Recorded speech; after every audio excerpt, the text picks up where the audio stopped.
ഈശോ മിശിഹായ്ക്ക് സ്തുതിയായിരിക്കട്ടെ. ഞാൻ മാണിപ്പറമ്പിലച്ചൻ. മരിയൻ ധ്യാനം എപ്പിസോഡ് 150. നമ്മൾ മരിയസ്തുതി, നന്മ നിറഞ്ഞ മറിയമേ എന്ന പ്രാർത്ഥന, അതിന്റെ ഏതെല്ലാം തിരുവചനങ്ങൾ ഉപയോഗിച്ചിട്ടാണ് ആ പ്രാർത്ഥന രൂപപ്പെടുത്തിയിരിക്കുന്നത് എന്നാണ് നമ്മൾ ചിന്തിച്ചുകൊണ്ടിരിക്കുന്നത്.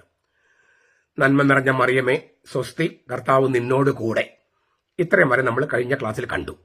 നന്മ നിറഞ്ഞ മറിയം സ്വസ്തി, കർത്താവ് നിന്നോട് കൂടെ. ഈ വാക്കുകളുടെ എല്ലാം തിരുവചനങ്ങൾ നമ്മൾ കണ്ടു കഴിഞ്ഞു. അടുത്തത് വരുന്നത് നീ സ്ത്രീകളിൽ അനുഗ്രഹിക്കപ്പെട്ടവളാകുന്നു.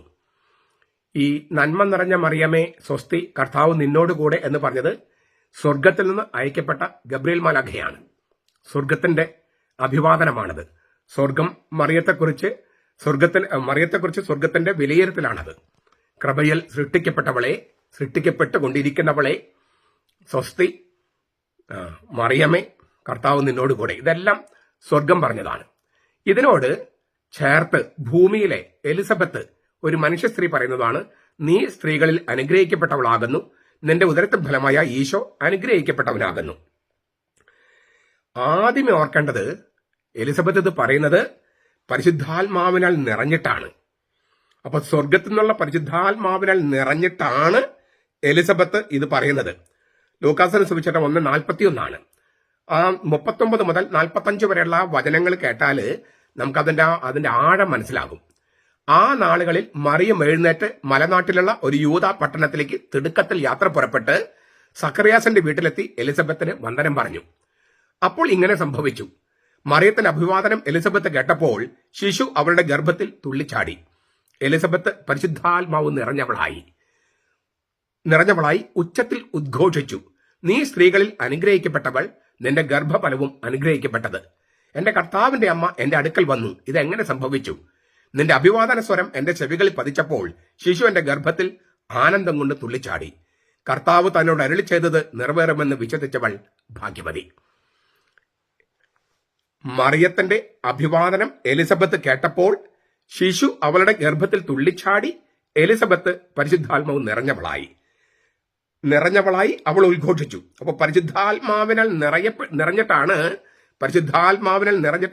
എലിസബത്ത് ഈ വചനങ്ങൾ പറയുന്നത്. നീ സ്ത്രീകളെ അനുഗ്രഹിക്കപ്പെട്ടവളാണ്, നിന്റെ ഗർഭഫലവും അനുഗ്രഹിക്കപ്പെട്ടതെന്ന് പറയുന്നത്. അപ്പൊ ചെറിയൊരു കാര്യമല്ല പരിശുദ്ധാത്മാവിനാൽ നിറഞ്ഞവളായിട്ട് പറയുന്നത്. ഈ അമ്മയുടെ ഉദരത്തിൽ വെച്ച് തന്നെ യോഹന്നാൻ പരിശുദ്ധാത്മാവിനാൽ നിറയുമെന്ന് ഗബ്രിയേൽ മാലാഖ സക്കറിയാസിനെ അറിയിച്ചിരുന്നു. ലൂക്കാസിന് സുവിശേഷം 1:15 അമ്മയും മകനും പരിശുദ്ധാത്മാവിൽ നിറഞ്ഞിരിക്കുന്നുവെന്നാണ് ഇവിടെ കാണുന്നത്. തുള്ളിച്ചാടി എന്ന് പറഞ്ഞത് പരിശുദ്ധാത്മാവിൽ ആനന്ദം കൊണ്ട് തുള്ളിച്ചാടി എലിസബത്ത് വ്യാഖ്യാനിക്കുന്നുണ്ട്. ആനന്ദം എന്നത് സുവിശേഷങ്ങളിൽ പരിശുദ്ധാത്മാവിലുള്ള ഒരു പര്യായ പദമാണ്. അപ്പോൾ പരിശുദ്ധാത്മാവിൽ തുള്ളിച്ചാടി എന്നാണ് അർത്ഥം. എലിസബത്ത് പരിശുദ്ധാത്മാവിൽ നിറഞ്ഞു, അവളുടെ ഗർഭത്തിലുള്ള ശിശു ആനന്ദം കൊണ്ട് പരിശുദ്ധാത്മാവിൽ തുള്ളിച്ചാടി എന്നാണ്. ഗർഭത്തിൽ വെച്ച് തന്നെ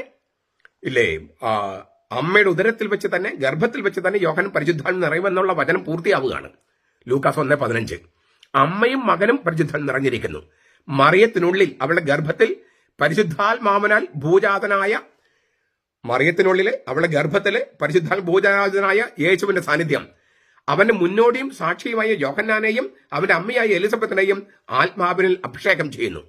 അപ്പോൾ ആത്മാവിന്റെ മൂന്നാം കണ്ണ് എലിസബത്തിന് നൽകപ്പെടുന്നു. എന്തൊക്കെയാണ് അവൾ പറയുന്നത്?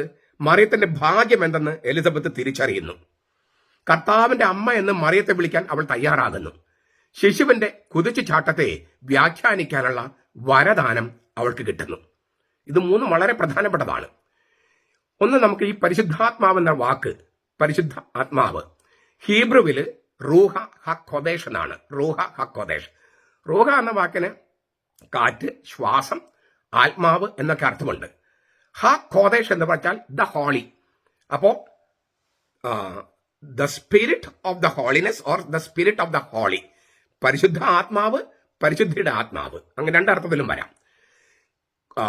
ഖോദേശ് എന്ന വാക്കിന് പരിശുദ്ധി, പവിത്രത, മാറ്റി നിർത്തപ്പെട്ടവൻ, അല്ലെ, മറ്റ് ലോകത്തിൻ്റെതായ എല്ലാത്തിലും മാറ്റി നിർത്തപ്പെട്ട്, അല്ലെങ്കിൽ ദൈവലോകത്ത് ഈ അശുദ്ധമായ യാതൊന്നുമില്ലാത്ത ഒരു ലോകവുമായിട്ട് ബന്ധപ്പെട്ടവൻ എന്നൊക്കെ അർത്ഥം. ഗ്രീക്കില് ടോ പ്നൗമ ടോ ഹാഗിയോൻ, പരിശുദ്ധനായ ആത്മാവ്, ഒരാളെ സൂചിപ്പിക്കുമ്പോൾ ഹാഗിയോസ് പ്നൗമാറ്റോസ് എന്നും പറയും. പരിശുദ്ധാത്മാവ്. ശക്തിയായിട്ടും ആളായിട്ടും ബൈബിള് പരിശുദ്ധാത്മാവിനെ അവതരിപ്പിക്കുന്നുണ്ട്. ദൈവത്തിന്റെ ശക്തിയാണ്, ദൈവം എന്ന ആളാണ്, അതായത് മൂന്നാമത്തെ ആള്. ഇത് ഏക സത്യദൈവമായ പരിശുദ്ധ തൃത്വത്തിലെ മൂന്നാമത്തെ ആള്. ഗബ്രിയേൽ മാലാഖ മറിയത്തോട് മംഗളവാർത്ത പറയുമ്പോൾ പറയുന്നുണ്ട്, പരിശുദ്ധാത്മാവ് നിന്റെ മേൽ വരും, അത്യുന്നത ശക്തി നിന്റെ മേൽ നിഴലിടും. അങ്ങനെ ഗബ്രിയേൽ മാലാഖ മറിയത്തോട് ഏത് പരിശുദ്ധാത്മാവിനെ കുറിച്ച് പറഞ്ഞുവോ ആ പരിശുദ്ധാത്മാവിനെ വേറൊരു തരത്തിൽ സ്വീകരിക്കുകയാണ് എലിസബത്തും യോഹന്നാനും. മറിയം പരിശുദ്ധാത്മാവിന് വാതിൽ തുറന്നു കൊടുത്തതുപോലെയുള്ള അതേ അനുഭവമല്ല. കാരണം മറിയത്തിൽ സംഭവിച്ചിരിക്കുന്നത് ദൈവം തന്നെയായ ഏകജാതൻ മനുഷ്യനായി ജനിക്കുകയാണ്.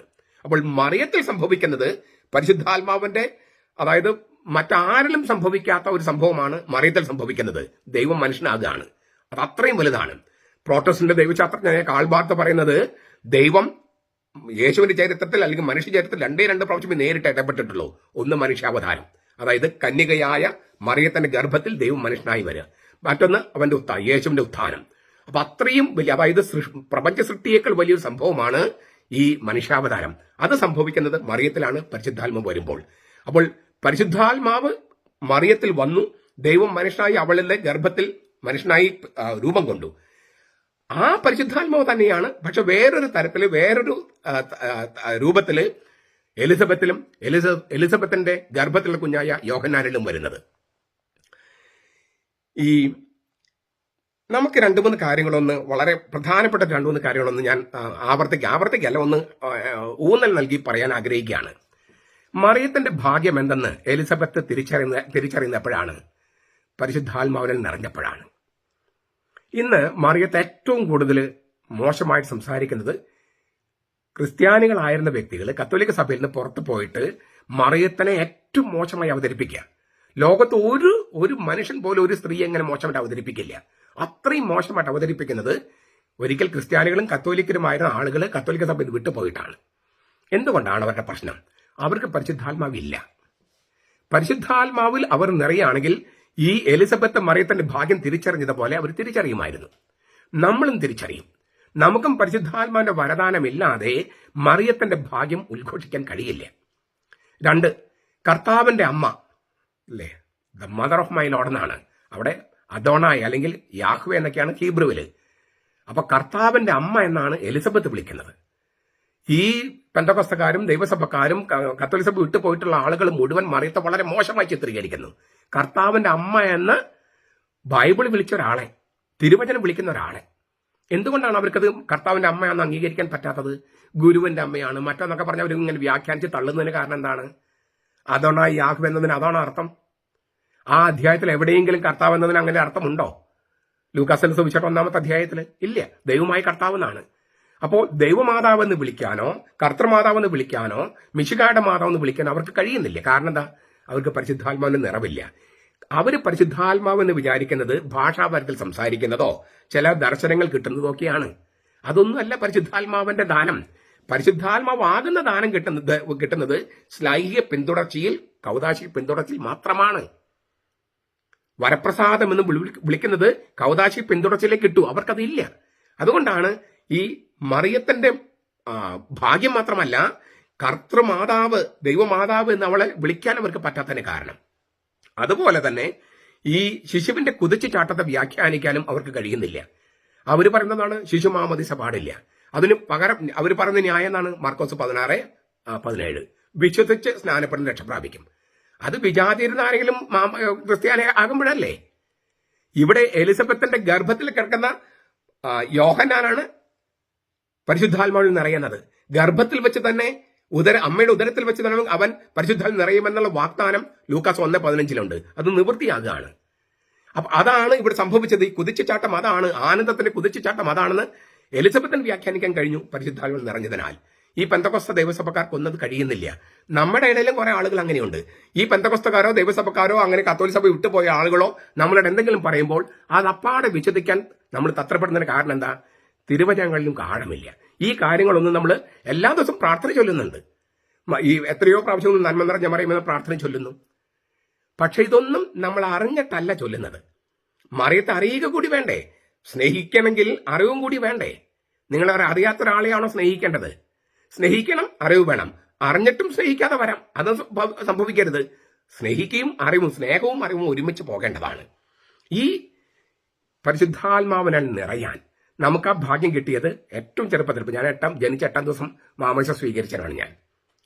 നിങ്ങളിലും വളരെയധികം പേര് അങ്ങനെയാണ്. 8-ാം ദിവസം പരിച്ഛേദനത്തിന് പകരം, യഹൂദർക്ക് പരിച്ഛേദനത്തിന് പകരം നമുക്ക് മാമോദിസയാണ്. അപ്പൊ ഗർഭത്തിൽ വെച്ച് പരിശുദ്ധാത്മ നിറഞ്ഞ യോഹന്നാൻ, നമുക്ക് ഗർഭത്തിൽ വെച്ചല്ലെങ്കിൽ പോലും ജനിച്ച 8-ാം ദിവസം നമ്മൾ പരിശുദ്ധാത്മാവിനെ സ്വീകരിച്ചു. ഈ യേശുവിന്റെ വിലാവിൽ നിന്നുള്ള വെള്ളം നമ്മുടെ തലയിൽ വീണു. അവന്റെ തുറന്നു കിടക്കുന്ന പാർശ്വത്തിൽ തോമാസ് ലീഹായെ ഒട്ടിച്ചു ചേർത്ത പോലെ നമ്മൾ ഒട്ടിച്ചു ചേർത്തു. അങ്ങനെ സാക്ഷാൽ മുന്തിരിച്ചെടിയാവന്റെ ശാഖയായി നമ്മൾ.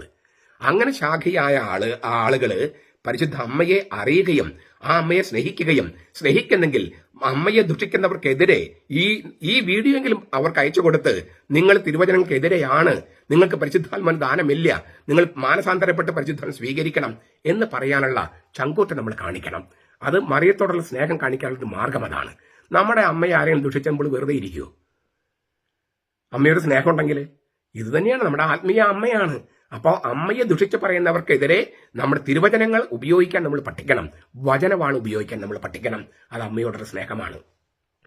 നമ്മുടെ കർത്താവ് യേശു മിശിഹായുടെ കൃപയും പിതാവായ ദൈവത്തിന്റെ സ്നേഹവും പരിശുദ്ധാത്മാവിന്റെ സഹവാസവും നാം എല്ലാവരോടും കൂടി ഉണ്ടായിരിക്കട്ടെ, ഇപ്പോഴും എപ്പോഴും എന്നേക്കും. ആമേൻ.